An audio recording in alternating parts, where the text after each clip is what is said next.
खबर शामिल करते मंडी बहाउद्दीन से ब्यूरो चीफ मोहम्मद रशीद भट्टी की रिपोर्ट के मुताबिक वज़ीर आला पंजाब मोहतरमा मरीम नवाज शरीफ के विजन के मुताबिक मवेशी पाल हजरात के लिए ज़िला मंडी बहाउद्दीन में भी वज़ीर आला पंजाब लाइव स्टॉक कार्ड की तकसीम का आगाज़ कर दिया गया। असिस्टेंट कमिश्नर नदीम बलोच और नुमाइंदा मेंबर कौमी असम्बली बैरिस्टर चौधरी अब्दुल्ला मांक बोसाल का कहना था कि वज़ीर आला पंजाब मोहतरमा मरीम नवाज शरीफ ज़राअत और लाइव स्टॉक के शोबा की तरक्की के लिए खसूसी इक़दामात बरोकार ला रही हैं।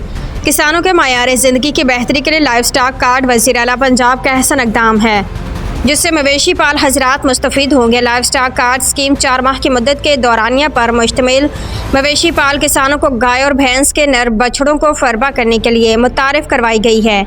ऐसे किसान जिनके पास 5 से 10 नर बछड़े हों वो लाइव स्टॉक कार्ड के जरिए बिलासूद फी जानवर 27,000 रुपये से वंडा साइलेज और मिनरल मिक्सचर्स जैसे फीड सप्लीमेंट खरीद सकता है। पहले मरहले में 20,000 मवेशी पाल इस मनसूबा से मुस्तफ़ीद होंगे। ये मनसूबा गोश्त की पैदावार और बरामदात बढ़ाने में एक अहम संग मील साबित होगा।